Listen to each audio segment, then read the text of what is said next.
नमस्कार my YouTube family. मैं कुलबीर सिंह आज एक और नई वीडियो के साथ। जैसे कि आप सबको पता है हम टैली एंड अकाउंटिंग के ऊपर वीडियोस बना रहे हैं। तो आज हम अकाउंटिंग के बारे में बात करने वाले हैं। अकाउंटिंग का जो टॉपिक रहने वाला है वो बहुत इंपॉर्टेंट टॉपिक रहने वाला है, आपका बेस है। आपको जब तक उन चीज़ों के बारे में पता नहीं होगा तो आप आगे अकाउंटिंग नहीं कर पाएंगे सही ढंग से। तो आज की वीडियो में बने रहेगा, बहुत इंपॉर्टेंट, बहुत ही हेल्पफुल टॉपिक रहने वाला है आप सबके लिए। तो आइए आज की वीडियो स्टार्ट करते हैं। तो आज हम बात करने वाले हैं capital capital drawings and liabilities के बारे में। देखिए, हमने इससे पहली वीडियोस में देखा था कि कि rules of debit and credit, वहाँ पे हमने assets, liabilities, capital, expense, income, इन सब के बारे में पढ़ा। अब देखिए, हमने ये तो पता कर लिया कि rules of debit and credit क्या कहता है, किसको डेबिट करना है, किसको क्रेडिट करना है। बट उससे पहले आपको ये भी तो पता होना चाहिए कि एसेट हम बोलते किसको हैं, लाइबिलिटी हम बोलते किसको हैं, क्या लाइबिलिटी होती है, किस चीज़ को लाइबिलिटी कहते हैं, लाइबिलिटी का मतलब क्या होता है, या फिर ड्राइंग्स क्या होती हैं। आप समझिए ड्राइंग्स होती क्या है। ये सब चीज़ें हम पढ़ने वाले हैं आज, इनके मीनिंग्स एग्जाम्पल्स के साथ। तो आइए सबसे पहले हम बात करने वाले हैं कैपिटल के बारे में।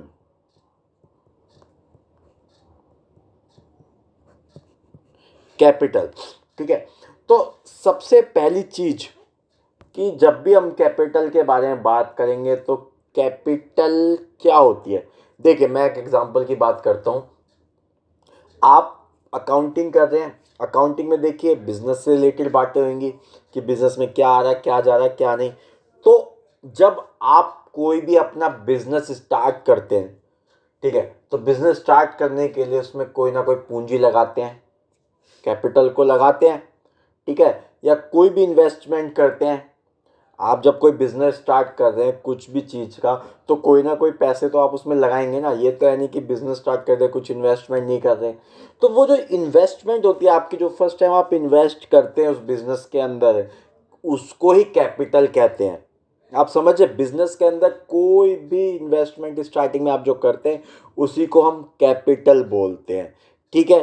कोई भी प्रोप्राइटर हो या पार्टनर हो, प्रोप्राइटरशिप के अंदर, पार्टनरशिप फर्म के अंदर कोई भी बिजनेस स्टार्ट करते समय कुछ भी इन्वेस्ट करता है स्टार्टिंग पॉइंट में, चाहे वो मनी के रूप में हो या कोई भी एसेट के रूप में हो, मॉनेटरी टर्म के रूप में, तो वो कैपिटल कही जाती है। तो कैपिटल के बारे में हम छोटा सा डेफिनेशन देख लेते हैं। Capital is the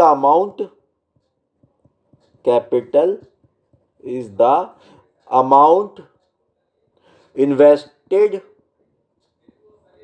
in an enterprise by the proprietor and partner, ठीक है। तो कोई भी प्रोप्राइटर या पार्टनर बिजनेस के अंदर अमाउंट इन्वेस्ट करता है उसी को हम क्या कहते हैं, कैपिटल कहते हैं, ठीक है। और कैपिटल जब कोई ओनर बिजनेस के अंदर लगा रहा है तो बिजनेस के लिए क्या हो जाती है, वो बिजनेस के लिए लाइबिलिटी बन जाती है। आप समझिए, क्योंकि यहाँ पर क्यों बिजनेस के लिए लाइबिलिटी बनती है आप ये समझिए। देखिए, जब भी आप कोई बिजनेस स्टार्ट करते हैं तो बिजनेस और एक इंडिविजुअल पर्सन, बिजनेस और इंडिविजुअल, चाहे बिजनेस कोई भी कर रहा है, ठीक है, उसी का बिजनेस है, बट बिजनेस और इंडिविजुअल पर्सन, जो पर्सन है, वो दोनों सेपरेट एंटिटी होता है। ये नहीं कि बिजनेस और पर्सन एक ही है, नहीं। बिजनेस की अपनी एंटिटी है, एक पर्सन की अपनी एंटिटी। बिजनेस एक अपना अलग है, अगर हम बिजनेस की बात कर रहे हैं तो वो उसके अलग नाम से बात करेंगे, अगर हम पर्सन के बारे में बात करें तो पर्सन के अलग। तो इसलिए वो इन्वेस्ट करता है तो वहाँ पर वो बोला जाता है कि उसके लिए वो लाइबिलिटी हो जाती है बिजनेस के लिए। एक तरफ एसेट्स बढ़ रही है और एक तरफ कैपिटल बढ़ रही है। आप समझ रहे हैं बात। तो ये चीज़ है। तो कैपिटल का मतलब यही होता है कि जो भी आप बिजनेस में इन्वेस्ट कर रहे हैं स्टार्टिंग में, वो आपके लिए कैपिटल है। आप समझ गए, ठीक है। अब वो चाहे कैश के रूप में हो, किसी भी रूप में हो, ठीक है। तो आइए दूसरा पॉइंट की हम बात करते हैं, ड्राइंग्स। ड्राइंग्स की बात करेंगे हम, ठीक है। अब ड्राइंग्स होता क्या है। अब ये वो वाली ड्राइंग नहीं है कि आप कोई स्केच बना रहे हैं या कुछ पेंटिंग कर रहे हैं, नॉट। वो ड्राइंग नहीं है। यहाँ पर हम अकाउंटिंग की बात कर रहे हैं। किसकी बात कर रहे हैं? अकाउंटिंग की बात कर रहे हैं। तो अकाउंटिंग के लिए जो ड्राइंग्स का मतलब है वो अलग है। अब आप समझिए, देखिए मैंने आपको एक चीज़ बताई थी कि बिजनेस और एक जो बिजनेस ओनर है वो दोनों अलग अलग है, वो एक नहीं है। बिजनेस और बिजनेस ओनर अलग अलग है। अब बिजनेस में कोई भी खर्चा हो रहा है, बिजनेस से कोई पैसा निकाल रहा है, बिजनेस में पैसा डाल रहा है, अगर वो बिजनेस पर्पस के लिए तब तो कोई दिक्कत नहीं है। आप समझ जाएं, अगर वो बिजनेस पर्पस के लिए तब तो कोई भी दिक्कत नहीं है आपको। लेकिन अगर वो पैसा बिजनेस से, जो पैसा वो ओनर निकाल रहा है, बिजनेस से पैसा डाल रहा है या निकाल रहा है, वो अगर पर्सनल यूज के लिए लेके जा रहा है, आप समझिए बात। मान लीजिए मेरे को अपने घर के लिए XYZ सामान लेके आना है, ठीक है। अब मैं क्या करता हूँ, अपने पर्सनल कैश में से ना होकर बिजनेस के बैंक अकाउंट से पेमेंट कर देता हूँ। आप समझ रहे? तो अब आप ध्यान दीजिए कि वो खर्चा किसका है। वो जो खर्चा है वो बिजनेस का हुआ है या घर का हुआ है। आप समझिए, खर्चा जो है बिजनेस का है या घर का है। वो खर्चा किसका है? घर का। अब वो खर्चा घर का है तो वो बिजनेस से तो रिलेट करेगा नहीं। अब वो बिजनेस से रिलेट नहीं करा तो वो पर्सनल एक्सपेंस होगा। अब वो पर्सनल एक्सपेंस हो गया तो वो ड्राइंग्स होगी बिजनेस के लिए। आप समझिए बात कि बिजनेस से कोई भी ऐसा अमाउंट निकाला या बिजनेस से कुछ भी चीज़ आपने ली जो कि पर्सनल यूज़ के लिए है, तो वो ड्राइंग्स है, वो ड्राइंग कहलाई जाएगी। अगर आप पर्सनल यूज़ के लिए बिजनेस से कोई भी एक्सपेंस करते हैं तो आइए इसकी ड्राइंग कर ले, इसकी डेफिनेशन देख लेते हैं। It is the amount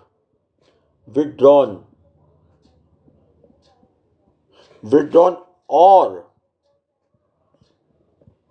goods taken by the proprietor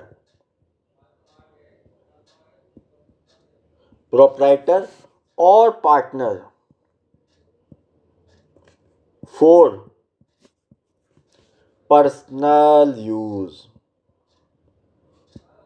ये समझ रहे हैं आप बात?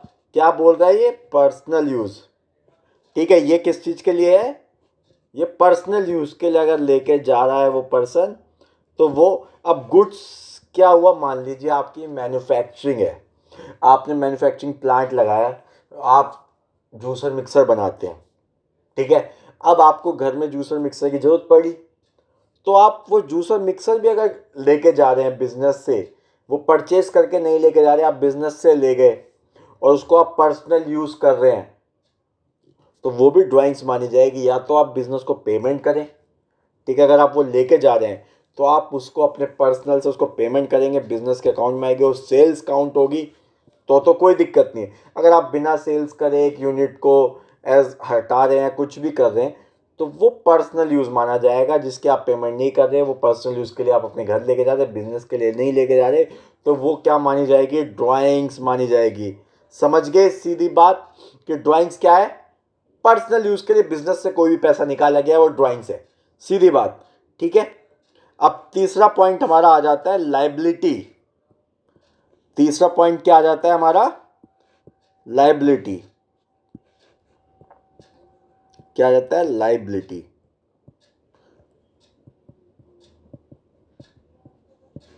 लाइबिलिटीज, ठीक है। अब लाइबिलिटी क्या होती है? आप सबसे पहली बात समझिए, लाइबिलिटी क्या है?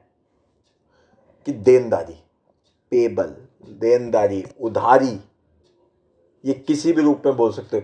लाइबिलिटी मतलब सीधे अक्षरों में हम बात करें कि कोई भी ऐसा वो कि किसी भी पर्सन को आपने कुछ भी सॉरी किसी भी पर्सन से आपने कुछ भी लिया हुआ है, उधार के रूप में, लोन के रूप में, या किसी भी चीज़ में जो आपको उसे लौटाना है। समझिए आप बात, ऐसा ज़रूरी नहीं है कि आपने उधार लिया तो ही वो लाइबिलिटी है। ये चीज़ भी हो सकती है कि जरूरी नहीं कि मॉनेटरी टर्म में हो। आप या आपके पड़ोसी हैं, अब आपके पड़ोसी से आप कोई चीज़ लेके आए यूज़ करने के लिए, कुछ टाइम के लिए, कुछ भी हो सकता है, ठीक है, हेल्प लिया आपने अपने पड़ोसी से, कुछ भी सामान लेके आए यूज़ करने के लिए। तो अगर आप वो सामान यूज़ करने के लिए लाए हैं, तो क्या वो सामान आपका हो गया? नहीं हुआ ना। जब तक आप उस सामान को वापसी नहीं करते तो आपकी लाइबिलिटी है उसको देना, कि भाई ये मेरी लाइबिलिटी बनती है, मेरे को उसको सामान देना है, ये मेरे ऊपर लाइबिलिटी है उसकी। समझिए आप बात, जब तक आप उसका सामान नहीं देंगे, जब तक आपके ऊपर लाइबिलिटी है भाई, कि जब तक आपने सामान नहीं दिया तो आपके ऊपर लाइबिलिटी, आपको पे करनी है या उसका सामान देना है। ठीक है, तो सीधी सरल भाषा में बोले, देनदारी, उधारी, ऐसी कोई भी चीज़ जो आपको किसी पर्सन को देना पड़ेगा, उसके बदले में आपने कुछ उससे लिया हुआ है तो आपको देना है। जाए लाइक आपने कोई भी चीज़ खरीदी उधारी पे, तो वो लाइबिलिटी है। किसी बैंक से लोन लिया, वो आपको पे करना है, वो आपके लिए लाइबिलिटी है। ओवरड्राफ्ट लिमिट ली हुई है, वो यूज़ करते हैं, वो आपके लिए लाइबिलिटी है। लाइक क्रेडिट कार्ड, आप क्रेडिट कार्ड आपने बैंक से लिया, बैंक को कोई पैसा तो दे नहीं रखा, आप क्या करते हैं, क्रेडिट कार्ड को यूज़ करते हैं, बैंक कहता है यूज़ करो।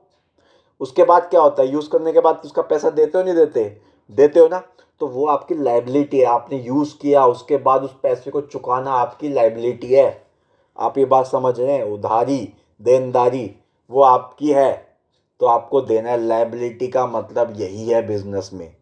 ठीक है, अब बिजनेस टर्म में हम कई तरीके से बोल सकते हैं कि लोन हो गया, क्रेडिटर्स हो गए, बैंक ओवरड्राफ्ट हो गया, ये चीज़ें होती हैं। और अदर लाइबिलिटीज़ जो भी हो छोटी मोटी, वो सब होती हैं। तो अगर हम लाइबिलिटी की बात करें तो liability means amounts on payable by the business, liability toward the owner, proprietor, partner, business term, internal liability, ये सब चीज़ें होती है। ठीक है, तो लाइबिलिटी यही बताता है कि liabilities mean amount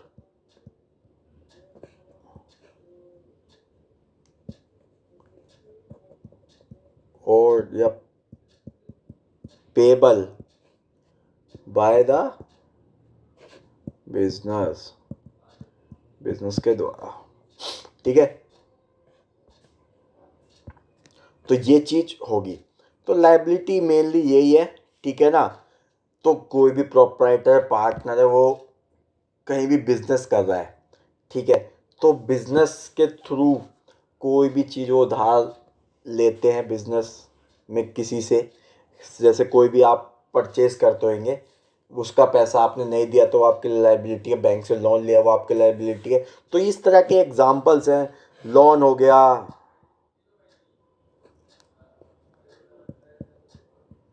लोन हो गया, क्रेडिटर्स हो गए, ओवरड्राफ्ट लिमिट हो गई। तो कोई भी एक चीज़, लोन, क्रेडिटर्स, ओवरड्राफ्ट लिमिट, ये सब आप सबके लिए लाइबिलिटीज़ है। तो आप समझे आज की वीडियो में हमने क्या देखा, कैपिटल, ड्राइंग्स एंड लाइबिलिटीज़। तो इनको हमने समझा कि ये क्या चीज़ें हैं, कैपिटल क्या है, ड्राइंग्स क्या है, लाइबिलिटीज़ क्या है। देखिए, मैं आपको इतना डिटेल में इसलिए समझा रहा हूँ, एग्जाम्पल के साथ इसलिए समझा रहा हूँ। देखिए, डेफिनेशन याद होगी, ठीक है, डेफिनेशन आपने पढ़ ली, रट्टू तोता वाली बात हो गई। बट डेफिनेशन याद करना बहुत इंपॉर्टेंट है, क्योंकि पेपर में लिखना वही पड़ेगा। लेकिन डेफिनेशन के साथ साथ आपको एग्जाम्पल भी तो पता हो। जब आपने मान लीजिए एक जगह पढ़ लिया कि लोन ही लाइबिलिटीज़ है, अब कहीं पे आ गया क्रेडिटर्स, तो आप तो कंफ्यूज हो जाओगे ना। तो इसलिए रटने के साथ साथ समझना बहुत ज़रूरी है। एग्जाम्पल मैं इसलिए आपको दे रहा हूँ, क्योंकि एग्जाम्पल इसलिए मैं आपको बता रहा हूँ कि आप इस चीज़ को बहुत अच्छे तरीके से समझ पाएँ। आप समझे बात, कि इस चीज़ को अच्छे से समझें, देखें और करें। तो अगर आपको आज की वीडियो अच्छी लग रही है तो प्लीज़ जाए चैनल पे, चैनल को सब्सक्राइब करें, वीडियो को लाइक करें, शेयर करना ना भूलें। और हम अपनी अगली वीडियो में एसेट्स के बारे में पढ़ेंगे। अब लाइबिलिटीज़ के अंदर नॉन करंट लाइबिलिटीज़ क्या होती है, करंट लाइबिलिटीज़ क्या होती है, ये भी मैं आपको बताऊंगा। ठीक है, एसेट्स में current assets, non current assets, income, expense, direct expense, indirect expense, direct income, ये सब चीज़ें हम आगे डिस्कस करेंगे। ये सब चीज़ें जब आपको ये चीज़ें समझ में आएंगी तो आप खुद कॉन्फिडेंट फील करोगे कि हाँ अकाउंटिंग में समझ रहा हूँ, मैं चीज़ें कर सकता हूँ, मैं जनरल एंट्रीज को बना सकता हूँ, उसके बाद जनरल एंट्री का चैप्टर भी पढ़ेंगे। तो ये चीज़ें हम day to day step by step चलेंगे। और अगर आपको वीडियोस अच्छी लगे तो प्लीज़ मुझे कमेंट करें, साथ के सपोर्ट करें, सब्सक्राइब करें। अगर आपको मेरी वीडियो मेरा पढ़ाने का तरीका आपको अच्छा लग रहा है तो प्लीज़ मुझे सपोर्ट करें। आज के लिए इतना ही, थैंक यू एंड धन्यवाद।